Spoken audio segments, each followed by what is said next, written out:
Week 1 is in the books. We're moving on to week number 2. This is Fantasy Football Today, presented by BetMGM. I'm Jamie Eisenberg. That's Dave Richard. That's Heath Cummings. And we have 4 big topics to cover in the beginning of our show. Let's start with topic number 1. We got a game last night, the Monday night finale to week number 1 between the Jets and the 49ers. It was the Jordan Mason show as he helped the 49ers beat the Jets and Aaron Rodgers returned to action. And clearly, guys, that was the big story for fantasy managers. Right before the game, 90 minutes, we got the inactives, and holy bleep, Christian McCaffrey's not going to play with a calf injury. And then we get the report after the game, or at least the comments after the game from Jordan Mason. He knew since Friday? You couldn't tell us, Jordan? You couldn't just say, hey, guess what, guys? Christian McCaffrey's not going to be out there. Obviously, that wasn't going to be the case, but no McCaffrey. As you see the numbers here for the 49ers, Mason leads the way, 147 yards on the ground. Only 1 catch for 5 yards. Did have 1 touchdown. Could have had 2, except Deebo Samuel wanted to be greedy. He has a holding call, and then he gets the rushing touchdown a couple plays later. So, Dave, the big story is what happens with the 49ers backfield moving forward. We had the report that there's a chance Christian McCaffrey may miss week 2 against Minnesota.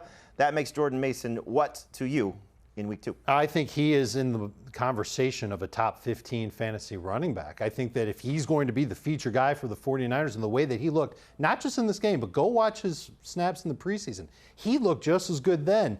This is, I can't say he's the future of the 49ers backfield because Christian McCaffrey will eventually get right and then we'll all forget who Jordan Mason is. But for now, if he's the main guy, of course you're starting him knowing what the upside is for Mason from game to game. Heath, in terms of spending your fab budget, because Mason right now rostered in 67% of leagues in CBSSports.com, he goes above the threshold of the typical roster percentage of guys that we talk about, but clearly in a lot of leagues, whether it's ESPN, Yahoo, or even on our site, they're going to be a big rush to go get him. What percentage of fab are you spending on Jordan Mason, knowing that he may start week 2, or he may go back to that reserve role where he's only getting a few touches? Yeah, it's a terribly difficult decision, and it's based largely on what your running backs look like. But I could see a situation where I maybe go spend 20 or 25%. And I do think, like, it was easy this preseason. There was never any doubt in Christian McCaffrey's mind, even as late as Friday, saying he was going to play. But he's a 28-year-old running back with a calf issue. I feel not super smart for drafting him first overall. And I don't know that we should expect that he comes back week 2 or week 3 and, oh, well, he'll be fine the rest of the year. Jordan Mason's now just gone. No, Jordan Mason's still going to be the top handcuff to hold for the entire season. There was the story last year with Elijah Mitchell when he was healthy about the 49ers wanting to give him more work to make sure McCaffrey was healthy for the playoffs, and it wouldn't be surprising if the same thing happens with Mason this year, knowing that the 49ers have Super Bowl aspirations. Like you said, McCaffrey 28, calf injury already. I would imagine every win that they get without McCaffrey playing buys them another week of keeping McCaffrey potentially on the bench, in reserve, in the inactive list, which would suck for us, but hopefully he will be out there. But in any event, go pick up Jordan Mason if he is there. All right, topic number 2, as we look at some of the injuries that we're dealing with, and there were a lot of them. Jordan Love on Friday night, Puka Nacua over the weekend, and now it's a bad situation for Nacua, as Sean McVay says he's going to be placed on IR, going to be out for the first 4 games. So Heath, let's just start with the Rams and what we're looking at there. You got Cooper Kupp, who was amazing, and kudos to him for coming back and looking like that, just being 31 years old and dominating targets and production again. But the 2 guys behind him, and factoring Colby Parkinson as well, Demarcus Robinson, Tyler Johnson. Do you have a preference of the 2 receivers of who will step up without Puka on the field? Yeah, I think Demarcus Robinson should probably be the first choice, but it's much closer than I thought it was at the beginning of the year. Robinson was one of those guys that was, for people drafting in 18 or 20 round drafts, a popular sleeper pick at the end of those drafts because of what he did in the last month of 2023.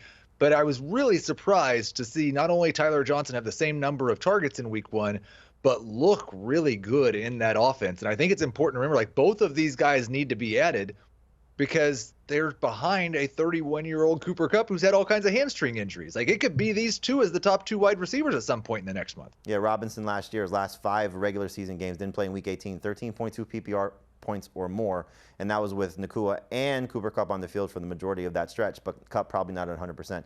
Dave, you do a great job with the trade chart. I'm sure it's going to be a popular situation for a lot of fantasy managers trying to replace Puka Nacua. Give me some buy low options that you're looking at that people can go trade for to replace Puka if they're not just looking at the waiver wire. So many receivers that I liked going into week 1 did not perform to expectations in week 1, and one of them was Terry McLaurin, whose quarterback really looked great running the ball, didn't look so good throwing the football. So McLaurin's on my list.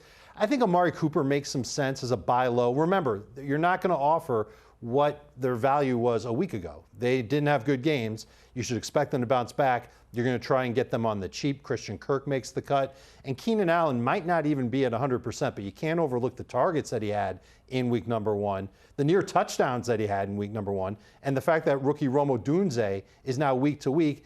I think there's a chance that Keenan Allen could continue to see at least 7 targets per game, could get into the double digits. All 4 of those guys should be on the cheap as far as trade goes. Keith, just give me a name. Who's your favorite guy on this list? You can expand on it. Who's your favorite guy on this list? Just give me one guy to talk about, though. Oh, the favorite guy on the list would have to be Chris Olave for me. Like, he's the guy who I could buy that might be a number 1 wide receiver and really just had a bad game because the Saints played another preseason game and didn't have a regular week 1 game like everybody else did because the Panthers didn't show up. I think Chris Olave is going to be just fine as a top 15 wide receiver. And there was plenty of talk on Sunday about, oh no, the Chris Olave breakout's not going to happen. The problem is, though, is that people who drafted Chris Olave aren't going to sell him cheap. They know what Heath just said. Well, I think there's going to be better games coming for him. Most of those guys you're not getting cheap. You probably just have to put some sort of package together that can help those fantasy managers. Plus, you could be looking at maybe the Jordan Love manager has one of those receivers and a good receiving core, and you're trading them a quarterback, or their running back situation is good, and they just are dealing with the Christian McCaffrey situation, don't have Jordan Mason. They're looking to do some other things at a different position. But those are receivers that are just struggling coming off of some poor week 1 performances. You could throw Drake London in there as well. And that leads us to our third topic of the week, which is some guys that were winners and losers. We'll start with the positive side of things. Drake London, a loser, unfortunately for me. But the biggest winners for week number 1, for me, it was J.K. Dobbins. I've had a soft spot for him in my heart, just waiting for J.K. Dobbins to stay healthy and break out and do all the things that he's capable of doing. And he showed that in this game against the Raiders. Now, can he sustain it? Can he stay healthy? Can he perform for 10-plus games, for 13-plus games? Does he get to 17 games? That's the biggest question. But right now, sharing with Gus Edwards, even though the touches were relatively similar, 11 carries for Edwards, 10 for Dobbins. You see the numbers here, 135 yards rushing and a touchdown. Let's go J.K. Dobbins, and a fantastic matchup in week number 2 against the Carolina Panthers. So it could be a sustained situation for him. Again, just hoping that he stays healthy. Dave, a big winner for you was Chris Godwin. Oh, yeah. Who's the best Tampa Bay wide receiver moving forward? You got to make a decision from week 2 on. Who are you taking? It's Mike Evans, and then it's Chris Godwin, and then it's Jalen McMillan. But all 3 of them deserve roster spots in fantasy, and keep that in mind when you go to your waiver wire tonight and look for a wide receiver that you can stash. Jalen McMillan makes sense. But Godwin looks like old school Godwin. He's running out of the slot, getting a ton of targets. This whole Tampa Bay offense is looking good, except maybe a little bit for Rachaad White, but that's a subject for a different time. Bottom line is that Godwin will never see double coverage as long as Mike Evans is out there. He's running great routes, end zone target as well.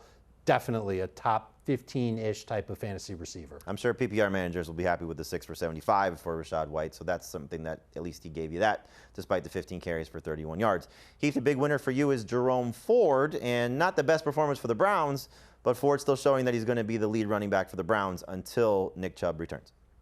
And not just a lead running back, but he was a workhorse running back. 79% of the Browns' running back opportunities went to Jerome Ford in this game. Deshaun Watson clearly can't throw the ball more than 8 yards, which is why Jerome Ford saw 7 targets in this game. I think the injury to David Njoku could open up more running back targets for the Browns as well.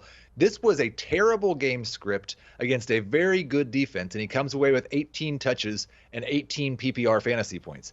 Things are going to be better for this Browns offense, and Jerome Ford might just be a 20-touch per game guy. It's going to be fun to see, and we don't know exactly when Chubb is coming back, still dealing with that knee injury, so hopefully he's back soon for the people that invested in him, but obviously invested in Jerome Ford.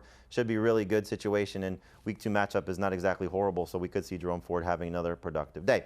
Let's go down to our 4th topic of our 4 big topics, and that's the losers, and apparently we're not happy with some of these players. A lot of fantasy managers not happy with a lot of these players. Hopefully things will be better in week 2 and beyond. And for me, it's Drake London. I can't sit here and say, draft Drake London in round 2. He's going to be awesome. And he comes out and plays the way that he did in that game. 2 catches, 15 yards on 3 targets. Now, I don't know how much of it was him. It was a tough matchup against Pittsburgh. Kirk Cousins looked awful. And hopefully Cousins will be better. That could be the shake the rust off game. Didn't play in the preseason, coming back 35 years old from the Achilles injury. But you got to give him more opportunities. You got to give him a chance to make plays. And I think it will happen in week 2 against the Eagles, although Cousins is playing in a primetime game. That hasn't exactly been his best scenario. No, their schedule's great, though. Once you get to the midseason, you're going to want to have some Falcons on your team. Even this game should be great, but Cousins just needs to perform a little bit better. But that week 1 game against Pittsburgh, not exactly very encouraging. Dave, the biggest loser for you was Marvin Harrison Jr., who was drafted ahead of Drake London, by the way. So that's very frustrating. And then only 3 targets for Marvin Harrison. I don't know if he's getting the rookie treatment in Arizona or if it's just Kyler Murray not able to see him when he got open late down the sideline in the game. Look, I think Marvin Harrison is going to be an outstanding wide receiver, but I think we've seen his value take a hit after what we saw in week 1. Dortch is getting a ton of short targets. McBride still got a lot of targets, and Marvin Harrison left in the dust. If that happens again in a week, 2 weeks, everybody's going to be very upset about Marvin Harrison's fantasy value, where they drafted him and what it'll be moving forward. My 12-year-old, we drafted him in the second round in our father-son league, and we lost to a friend of his, and I got a text message from the father with the son attached. Here's Marvin Harrison Jr.'s highlights, and it was just him running down the field like this. Yeah, right. And I was like, great, thanks, appreciate it. Love you too. All right, so let's go to your biggest loser, Heath, and it's Zamir White. Are we concerned that he might not be the best running back for the Raiders moving forward? Oh, absolutely, I am concerned. And we knew, like, he had the profile of a guy who could be replaced if he struggled. I didn't think that would happen in, like, the second quarter. He played 38% of the offensive snaps, averaged 3.4 yards per carry, turned 2 targets into 2 yards, and lost a fumble. It was absolutely awful. Alexander Mattison looked better as a player. And I think the worst part is Mattison somehow is now the third down and passing down and hurry up back. I didn't see that coming for him in his career, but that's where we're at. And this is a bad Raiders team that's going to be playing from behind all the time, maybe down 2 scores in the first quarter this week. I don't know how many of the weeks Zamir White's even going to play half the snaps. So let me ask you this, because if you're in a 10-team league, for example, you drafted Zamir White and Mattison is on waivers, and that's the only guy you could drop, would you be dropping White for Mattison? I'm not quite to that point, but the fact that it's like a question that doesn't get laughed out shows how much of a loser White was in week 1. All right, so could be a guy that we might not want to panic on right away, but obviously some concerns for the Raiders' backfield. We did get reports on Saturday night that they were going to use other running backs and that White would not be a 3-down back, but I don't think we all saw this coming from Alexander Mattison. All right, we're going to take a break right now. We come back and get into some of the waiver wire options for you, starting with the quarterbacks. Baker Mayfield, could he be a top 12 quarterback rest of season? We'll talk about that next here on Fantasy Football Today.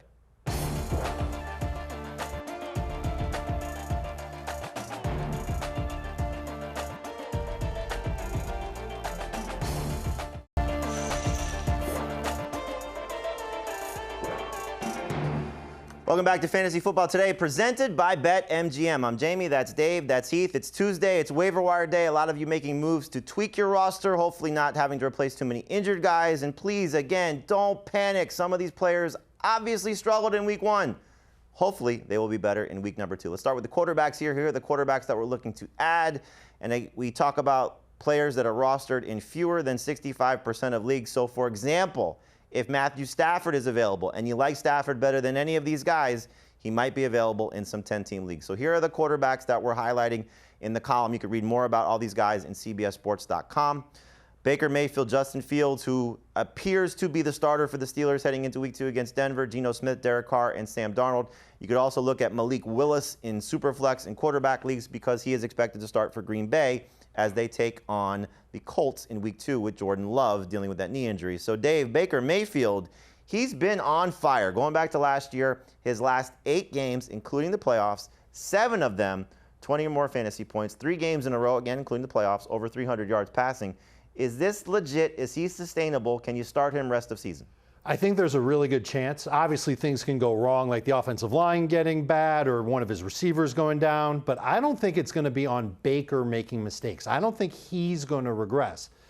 Everything else has to come into play as well, and I think it's happening. Like I said, the offensive line, better now than it was last year. Receiving core, deeper than it was last year. And the defense for Tampa Bay, up front, there's some question marks. In the secondary, they're in tatters right now. So for at least the next month, they're going to be in a lot of shootouts, and that includes week 2 against the Detroit Lions. Absolutely love Baker as a top 12 quarterback for now, and he might be able to push it to the midseason as a top 12 guy. What a great word, tatters. I love that. I love tatter tots too. Heath, when you look at Baker Mayfield, there were some quarterbacks who struggled. We'll talk about the drop candidates, so forget about those guys. But Brock Purdy didn't have a big statistical game, drafted ahead of Baker. Jared Goff, my start of the week, struggled in terms of his performance. Would you consider some of these guys, would you consider Baker over some of these guys, knowing that he's been playing great receiving core right now, or you kind of hold where you're at and see where these other quarterbacks, if they could perform better in week 2? With those 2 guys, I'm going to hold and see how they do in week 2. I think both Goff and Mayfield will be very good this week. I would still slightly prefer Jared Goff, even with what happened in week 1. He's been so fantastic over the last 2 years at home. I'm still starting Goff. I would still start Brock Purdy, despite the fact I think he scored 10 fantasy points last night. He's not playing the Jets again. I expect a much better performance from Brock Purdy. One guy that I did have as a starter in week 1 that I'm definitely not starting over Mayfield this week would be Trevor Lawrence. I would be okay dropping Lawrence to pick up Mayfield. And maybe the same thing with Caleb Williams, too, who did not look good in his NFL debut, but hopefully better days ahead. But Rome Odunze may not be there for the rookie quarterback in Chicago. Another guy that, again, named presumably the starter for week number 2, Justin Fields. Mike Tomlin came out in his news conference on Tuesday and said that he's going to get first-team reps, and Russell Wilson still dealing with a calf injury. So, Heath, when you look at Justin Fields, not the best performance, did have 57 yards rushing, only 11 fantasy points, but we know he's capable of so much more. We talked about this a little bit on our podcast, that maybe the Steelers had a little bit of a lesser game plan for Fields, knowing that they just wanted to get him through the game and make sure he was comfortable. Does Fields going into week 2 against a Denver defense that we know is not the best, does he excite you as potentially a starting fantasy quarterback? And long-term, if Fields does keep the job, could he be a must-start fantasy quarterback? If he keeps the job, he could be a low-end starting quarterback. I'm not sure I'd quite go to the must-start part, but that week 1 performance was pretty uninspiring, and I am not sure they're going to need to do all that much on offense against the Broncos this week either, as good as that Steelers defense is. Like, he scored 11 fantasy points without a touchdown. Maybe he should have had 1, so he should have had 17 fantasy points. That still doesn't get me too excited. The passing game looks pretty putrid when Fields is back there. I like him as a starter in a 2-quarterback league this week. I think he's somebody should be rostered in 1-quarterback leagues just in case he gets comfortable and is named the starter for the rest of the year. But I really prefer not to start him this week. And again, Jordan Love out for who knows how many weeks. Justin Fields available in just about 75% of leagues on CBSSports.com. So could be a decent enough replacement if you can't get some of the other guys, Baker Mayfield in particular. Dave, I'm going to combine Geno Smith and Derek Carr because I don't know Do I get all their fantasy points? Let's see. So you got 19 plus for Geno and 30.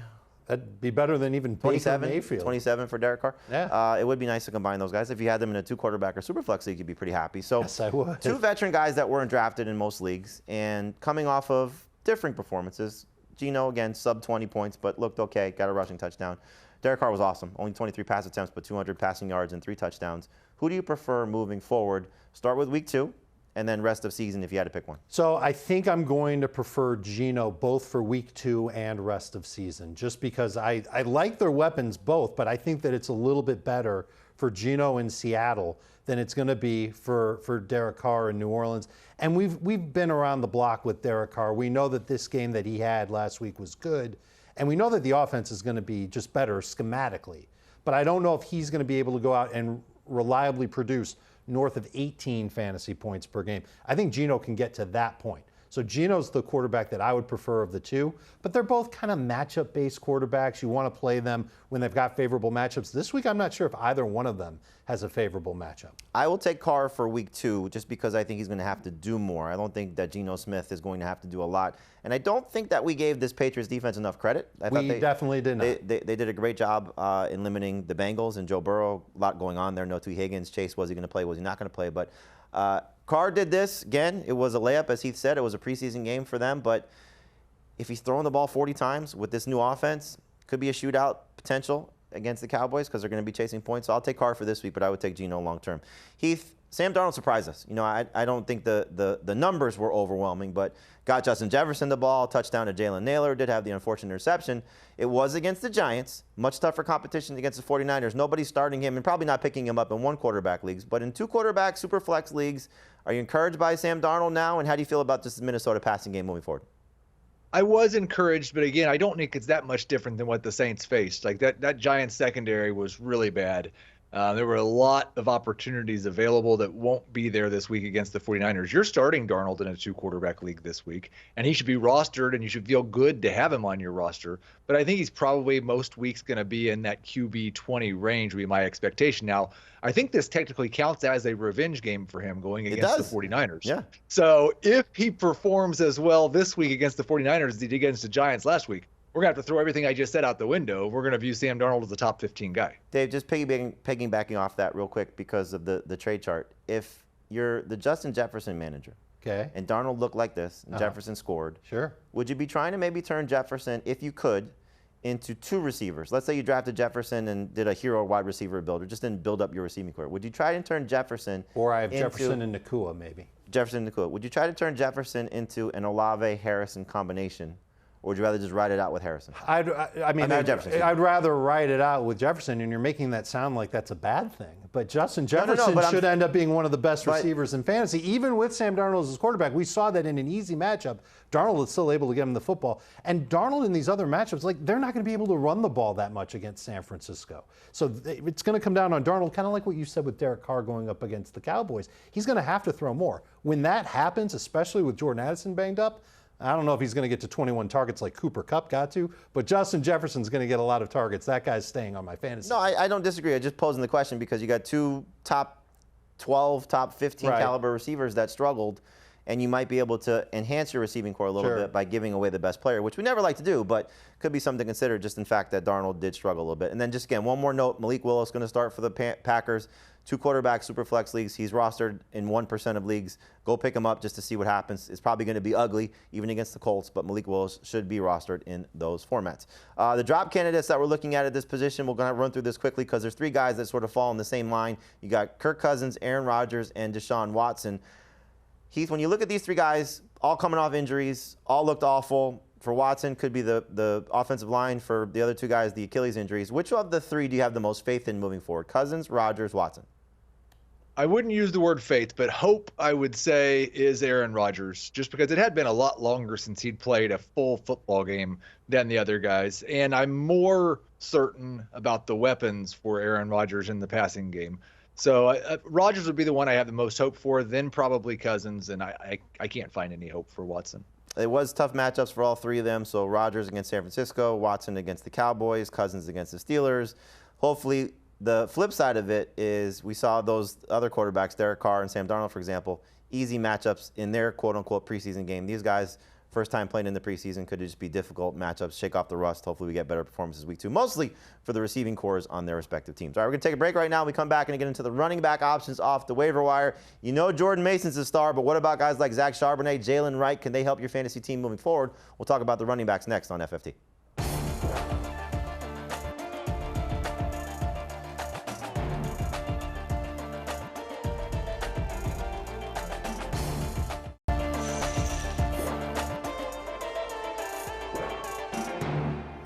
Welcome back to Fantasy Football Today, presented by BetMGM. I'm Jamie, that's Dave, that's Heath. We're talking waiver wire running backs to add for week number 2, and you're not going to see Jordan Mason on the list that we show you of running backs to add because he's just above the threshold of the roster percentage that we talk about, 67%. But he could be available on Yahoo leagues, could be available on ESPN leagues, My Fantasy League, Sleeper, whatever site you play on.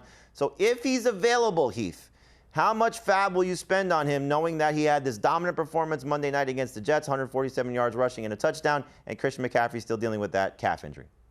Yeah, I'm looking at 20 to 25% where I really need a running back, and it may be a little bit less than that in a 10-team league, but I've got a 12-team league where he's available, and so 20 to 25% there, maybe 15 to 20 in a 10-team league. Christian McCaffrey could be back this week. Christian McCaffrey is also a 28-year-old running back dealing with a calf injury, so he might come back and then be gone again. All right, so we'll see what happens with McCaffrey, but Mason's definitely going to be popular. Should be 100% rostered on whatever site you play on. Let's show you the other running backs that we're talking about for now. And again, you can get more in-depth on all of these players on CBSSports.com, but Zach Charbonnet, Jalen Wright, or Jeff Wilson. We'll talk about the Dolphin situation in a second. You got Tank Bigsby, Bucky Irving, Madison Hill, P. Ryan Wilson. A lot of options here that could still be productive even in tandem with the respective starters on their team, or could be lottery tickets in the case of guys like Bigsby and Irving should something happen to the running backs in front of him, which could be happening to Zach Charbonnet, Dave, because Kenneth Walker III, dealing with that abdomen injury, left the game against Denver. He says he's going to play, but we know the history. He's missed 2 games each of the first 2 years of his career.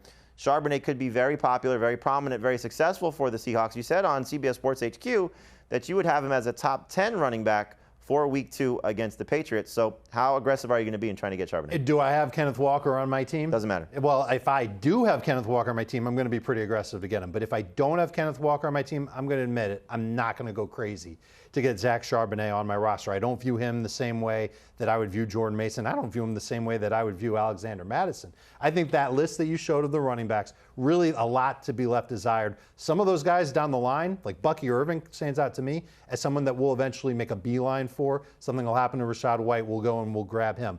I don't think Zach Charbonnet is the type of running back I want to carry on my bench unless I've got Kenneth Walker, so I can avoid this issue that the 49ers have with their running backs. If I've got the Seattle backfield locked up, I'll feel better about that as a fantasy manager.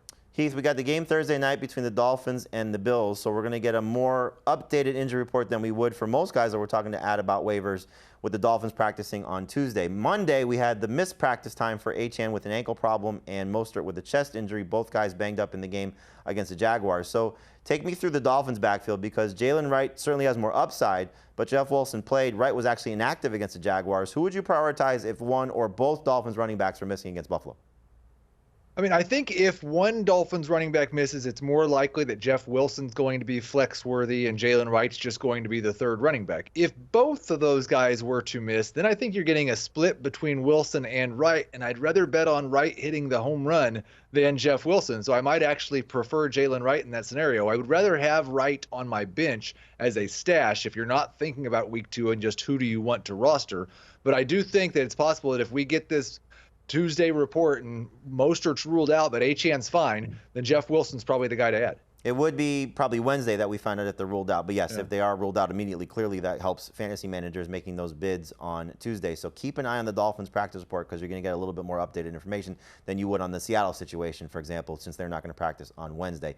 Heath, I'll come to you on the 2 rookie running backs, because Dave talked about Bucky Irving and stashing him. So you got both, not rookie running back, but the 2 young running backs, Tank Bigsby in Jacksonville, Bucky Irving in Tampa Bay, the Florida running backs. Bigsby outproduced Travis Etienne on the ground.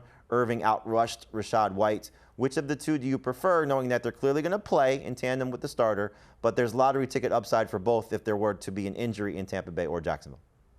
Yeah, I'd rather have Bucky Irving. I think it's more possible that he could become a flex playing alongside Rachaad White, whereas Bigsby, I think, needs an ETN injury to be someone that we could start in any capacity. Both of these guys did run the ball very well, in fact, better than the starters. The main difference I see is, like, Rachaad White now, we're going on a year plus of really bad rushing efficiency, and now in the same game that he continues that, we see Bucky Irving averaging 6.5, 7 yards per carry. I wouldn't be all that surprised if we get a month into the season maybe, and all of a sudden Irving's just getting more rushes than Rachaad White is. I don't see that happening with Bigsby and Etienne. Although it did happen this past game, but yes, consistently I agree with you. I don't think we're going to see that on a week-to-week basis, but Bigsby looked great, so give him credit for the way that he performed. So did Bucky Irving. All right, so Dave, earlier in the show, Heath said that he's not ready to put Alexander Mattison over Zamir White. Are you ready to put Mattison over Zamir White as the best running back for the Raiders moving forward? I'm going to say it's a week-to-week proposition, and I'm not trying to cop out of your answer. Overall, no. I agree with Heath. I think Zamir White should be ahead of Alexander Mattison. But here we go in week 2, and the Raiders have already talked about using a hot hand at running back. They're about to go on the road to take on the Ravens. I don't think anybody thinks that the Raiders are going to be able to hang with the Ravens. So if they're playing from behind, we already know what they're going to do. It's going to be more of Alexander Mattison than it's going to be Zamir White. They don't trust Zamir White on passing downs. That goes back to last year, by the way. Mattison just happens to have that role. Half of his yards in week 1 came on a catch. Total mistake by the Chargers to flub letting him get away from them. But I think that he does have potential to rack up 4 catches, maybe total 40 yards. As far as RBs go, you don't want to start somebody with an upside of 8 or 9 PPR points. But if he does eventually get the main role in Las Vegas and he puts Zamir White on the shelf, then yeah, of course we're going to want somebody like that who's going to see the ball 15 times a game. But you got to make the decision today. So. Yeah, I would still rather have Zamir over Mattison. All right, makes sense. And then Heath, I know you weren't the biggest fan of Derrick Henry coming into the season. We saw the worst case scenario except for the touchdown, because he did not run very well. Offensive line looked bad. He did score, but 2 targets, no receptions. Justice Hill was dominating on passing downs and looked pretty good with 6 catches. This offense is probably going to be a week-to-week thing where if they're playing with the lead, Derrick Henry could look fantastic. If they're playing from behind like we saw against the Chiefs, Justice Hill could be the better running back of the 2, especially in PPR. So how do you view Justice Hill, who's not going to get a lot of carries, only 1 carry for 3 yards against Kansas City, but he could be a significant factor in the passing game? Probably just a deep league PPR ad for me, simply because I don't think the Ravens are going to be playing from behind very often. I don't think we'll see I didn't think Derrick Henry was going to be the full workhorse back that he was in Tennessee, and he's not going to be. They're even saying that now. But he's not going to have very many more games where he plays 49% of the offensive snaps either. So Justice Hill, really just a deep, probably 14-team PPR ed. I'm just looking at their schedule. They've got the Raiders this week. That should be a Derrick Henry game. You guys tell me. Cowboys, Bills, Bengals. Those are their next 3 games. How many of those games is Derrick Henry going to have reliably 20 touches in? I would assume for the Ravens, they want him to have 20 touches in all of them. But Harbaugh even kind of pushed back on that earlier. Well, I mean, look, if he's getting 20 touches, they're playing with the lead, and he's probably killing the clock in the fourth quarter. But you're still looking at a situation where you know he's getting carries early in the game. And what do you have, 15 against Kansas City? Something like that, So yeah. It's not like he was pushed to the side, despite the way in the second half he was. I think realistically he's probably getting 20 carries. I'll say 20 carries, not 20 touches. 20 carries in one of those games. Probably the Bengals game at this point. Right, but we wish that he would have them in all of those games. Yes. And that's the point that Heath's made. All right, some running backs that you could be moving on from for week number 2. And these are guys I don't really want to drop, but you might have to make some tough roster decisions. And you're looking at a list that is Blake Corum, Chuba Hubbard, Marshawn Lloyd, Kamani Vidal. The bottom 2 are easy to move on from. Lloyd may be replaced as the number 2 guy by Emmanuel Wilson, who ran well against the Eagles, 4 carries for 47 yards. Vidal didn't play. He was inactive. J.K. Dobbins, Gus Edwards are healthy right now. Dobbins looks fantastic. For Corum and Hubbard, I'll start with you, Dave, on Corum, because I know you had expectations for him to have some semblance of a role, but he didn't touch the ball at all. Didn't play a snap. 91% of the snaps went to Kyren Williams, and Ronnie Rivers was the second guy. Corum's going to do something at some point this year, but for right now, are you dropping him? You can drop him and then double back for him in a couple of weeks. And Sean McVay said after the game, with so many guys being hurt, he just wanted to rely on players who had experience. And Corum, obviously a rookie, has no NFL experience, so they couldn't put him in there. Eventually, something could happen to Kyren Williams. If I've got Kyren Williams on my team, I don't want to drop Blake Corum.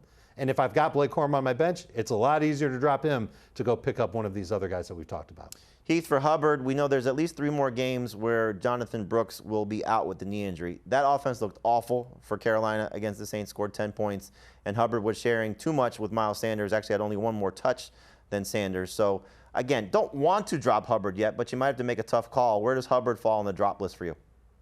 I would really like to not drop him. I'd like to not react to what, because like I said, it wasn't even hardly a real NFL game. I don't know how many of the Miles Sanders touches were because they weren't competitive at all. But at the same time, a 10-team league, he's out of here. If I have 2+ starting running backs and he's on my bench, he's easy to get rid of. It's just the problem is for a lot of teams, if you haven't paired up with Jonathan Brooks or Nick Chubb, or you just lost somebody to injury, I might need to flex Chuba Hubbard this week. Oh, boy. Go get a receiver. Don't flex Chuba Hubbard this week. It could just continue to be ugly. That Panthers offense looked bad, so we'll see if things improve for them moving forward. But again, Corum, Hubbard, mostly 10-team league drops as opposed to dropping them in 12-team leagues. All right, we're going to take a break right now, and we come back and get into the wide receivers that we're looking to add off the waiver wire. And big loss in Puka Nacua. A lot of disappointing performances from the top-tier guys. Could there be some replacements that are available on the waiver wire? We'll talk about that next here on Fantasy Football Today.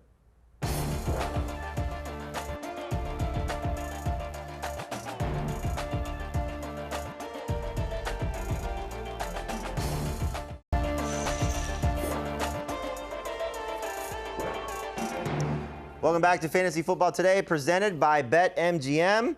We're talking waiver wire additions at the wide receiver and tight end position. We'll start with the wide receivers, and here is the list of player stat. You can see there's a lot of wide receivers that could help you. We're trying to give you a good variety of options in some 12-team leagues, some shallow, some deep leagues as well, 14-team leagues, 16-team leagues. You see guys that are rostered in 1% of leagues. 4% of leagues in the case of Josh Reynolds. Jalen Naylor could be a replacement for Jordan Addison. There are some key injuries at the position that we're dealing with. You know about Puka Nacua, who's going to be out for at least 4 games. Rome Odunze got banged up in week 1. Jordan Addison got banged up in week 1. Marquise Brown might not be back for week 2 after missing week 1. So you could be replacing some options as third receivers. In the case of Puka Nacua, a number 1 receiver. And we might have some differing opinions at the top of the list with Brandon Cooks and Rashid Shaheed. We've talked about this on our podcast today. We talked about this on CBS Sports HQ. Heath, you haven't weighed in on this yet, so I'm curious your take on it. I like Brandon Cooks slightly better than Rashid Shaheed from a short-term perspective because of Ferguson's knee injury and the Cowboys' most likely inability to run the ball. Dave, I know, likes Rashid Shaheed slightly better than Brandon Cooks. Understandable, there's a little bit more long-term appeal for Shaheed. So of those two guys, A, are they the priority add at wide receiver for you? And B, who do you like better? Yeah, Shaheed was my number one priority. So I would agree with him being in the top two, and I would put him at number one. We've seen the explosive plays from him in the past. It was nice to see him, even in a low pass volume game, see a high target share percentage. It's a new offensive coordinator, so I can buy into the possibility that maybe he could be a 20% target share guy. And if he can, with his efficiency from the past, that could be close to a must-start wide receiver in a 3 wide receiver league. I think Cooks is still a good add, maybe not number 2 for me. There is a little bit more opportunity there with Jake Ferguson out. Maybe. What we've seen from the Cowboys for like half a decade is just whatever guy happens to be playing in tight end, they're going to throw the ball to that guy 7 times per game. There's been a number of guys. Like Jake Ferguson was just a guy before he became a must-start tight end for the Dallas Cowboys. So I kind of just expect the next tight end that's there to get 7 targets. All right, that's a fair point, and we'll see again if Ferguson may not even be out for a week 2, so that's something to keep in mind. So Shaheed over Brandon Cooks. You guys may have swayed me, may have to make the change in the waiver wire column as well. Dave, in terms of fab for these 2 guys, because while there's plenty of upside, Cooks, again, if Ferguson misses a couple weeks, could be 7 to 10 targets. I don't know if 10, but 7, 8 targets, as we saw against the Browns. Shaheed probably gets more targets, a lot of explosive plays, offense is changing. Yeah. But they're not must-start guys, certainly not at least right away. How much fab are you spending on them? I think you'll get them if you spend like 11, 12% of your fab. So we're in leagues where it's a $100 budget. I think I can get those guys for like an $11 bid. You could probably still get them in the single digits if it's like 7 or 8, but you'll run the risk of somebody who needs a wide receiver who lost Puka Nacua going to spend a little bit more because they need somebody for their lineups now, because Puka Nacua, we might not see him until week 7. And let's stay with Puka Nacua and the Rams there, because we talked about this at the top of the show. Going to miss at least 4 games with the knee injury, placed on injured reserve. The Rams' bye is actually week 5, so no, week 6. I believe it's 6. So yeah, it's week 6. So we may not see Puka Nacua until week 7, dealing with that knee injury. Dave, he said he likes Demarcus Robinson better than Tyler Johnson. You said on our show, on our podcast this morning, that you like Tyler Johnson slightly better than Robinson. Yeah. Tell us why. Because I think he's going to be the guy replacing Puka Nacua as far as role goes. He'll play in the slot a little bit more.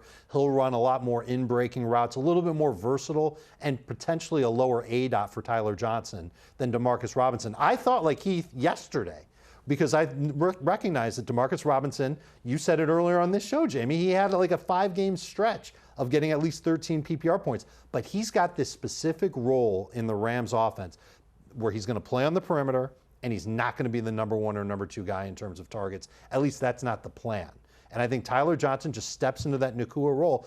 That being said, I think there's a chance that Tyler Johnson, if he doesn't do well in the next week or 2, we could see rookie Jordan Whittington get into that role. And he could end up being not the next Puka, but the guy that replaces Puka until Puka comes back. If you want to play the long-term card, that would be Demarcus Robinson, because he's not going to leave the field even when Nacua comes back. And the one thing, though, that I like about Robinson, and it really goes back to Stafford, Stafford doesn't need a guy in a specific role to be successful. He's proven. He's used guys in different ways. Kupp is going to move around. We know he's going to do a lot of different things. He's going to clearly lead the team in targets. So Parkinson, which we'll show you in the tight ends, is going to benefit. Robinson's going to benefit. Tyler Johnson's going to benefit. Maybe Whittington is going to benefit as well as somebody that could, just step into a bigger role. So all these guys are going to step up. I'm just going to go with the proven guy of Robinson for now, but Tyler Johnson not worth circling back for to pick up and get him later as well. Real quick, Heath, Tyler Lockett. He just never goes away. Now, it was a tough matchup against the Broncos from the perspective of DK Metcalf. Jackson Smith and the Jigba did not do very much, but Lockett led the team in targets, catches, and receiving yards. Have we just given up on Tyler Lockett too soon, and is he worth buying back into? We gave up on Tyler Lockett too soon. And you look, it's not just box score scouting. You look at the PFF grades, and he was by far the highest graded wide receiver for the Seahawks and one of the best graded wide receivers in the NFL in week 1. Tyler Lockett is still very good at football. And I kind of want to make that point. When Dave was talking about the fab percentages, I think I'm lower than that on all of these guys, because we've got a list of 10 wide receivers here that might rank between wide receiver 35 and 55 this week. I'm not sure there's really a huge difference between the top 6 or 7 guys on the waiver wire. So I'd probably be under 5% on all these guys, but I'm going to be clicking a lot of different names when I'm putting in fab bibs, just $1, $1, $1, $1, and be fine with whichever one I get. And you saw Greg Dortch, Wan'Dale Robinson on that list. Those guys fit the bill exactly, because they're going to have probably in the neighborhood of 7 to 10 targets. Some weeks, we saw that this week for Dortch and for Robinson, 12 targets for him from Daniel Jones, but you're getting very low numbers with it. 5-6 catches, 50, 60 yards, but those 11, 12 PPR points can certainly help you in a pinch and can be number 3 receivers in PPR leagues. The wide receivers to drop that you could be moving on from, again, don't panic. Don't drop Olave, don't drop London, don't drop Marvin Harrison Jr., please. But these are guys that are just either in some bad offense or just didn't perform very well. I don't want to give up on, let's say, Jalen Polk or Dontavian Wicks. Polk had 1 target, 1 catch for 6 yards. Wicks didn't have any targets in that game. Difficult to trust him without Jordan Love there. Mooney's going to be better, but only 1 catch on minimal targets. Curtis Samuel, 2 catches, not necessarily a must hold. And Adam Thielen, you really want pieces of this Panthers offense that aren't dominating targets and production, so you can move on from this guy. So let's go to the tight ends here, and this is the list of players that there is a prize. And then there's some other guys that could be helpful. But the prize is Isaiah Likely. He was great against the Chiefs in that Thursday night game for Baltimore. 12 targets, 9 catches, 111 yards, and 2 touchdowns. We've been talking about him for several days now. Dave, you made the case, and it's a good one, that Isaiah Likely, not Jordan Mason, should be the most added player across the board.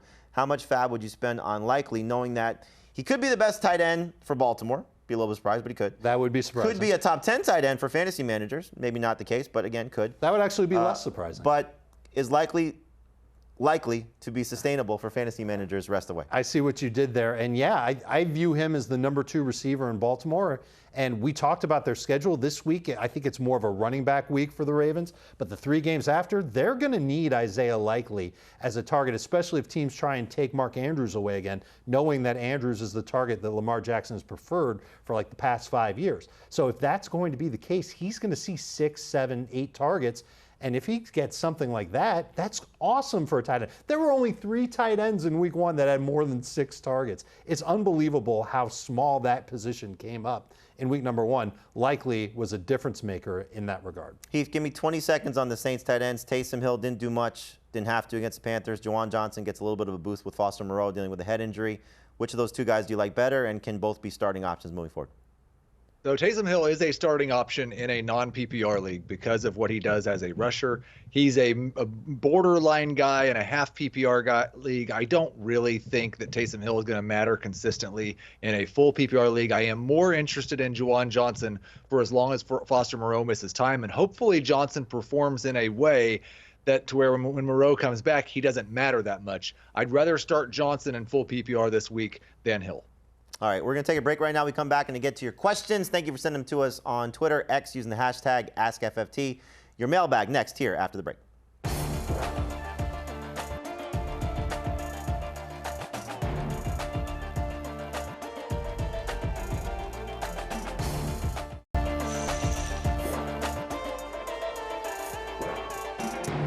Welcome back to Fantasy Football Today, presented by BetMGM. Thank you for sending us your questions using the hashtag AskFFT.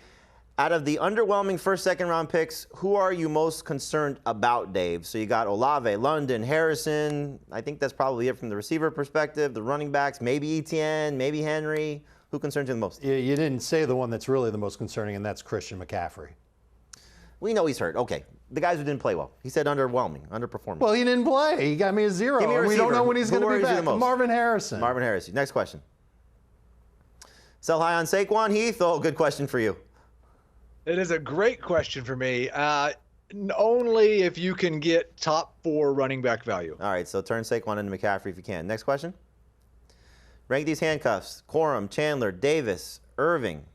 Who's the best one, Dave? Irving is the one I would go after first. All right, Irving's the best one. One more. Would you trade Puka Nacua for Malik Neighbors, Heath? Ooh, good one. I would not. I'd put Puka on IR and make an ad on the waivers. All right, put Puka on IR, make an ad off waivers. Don't trade for Malik Neighbors, but we know Heath has a little Malik Neighbors. I'd take Neighbors right now. Flash Daniel Jones right bias. now. Understandably so. All right, that'll do it for us. Oh, we got one more. Let's go. One more quick question. Am I dropping Ferguson for Likely, Dave? I wouldn't want to, but if he's your worst player, then yeah. All right, there you go.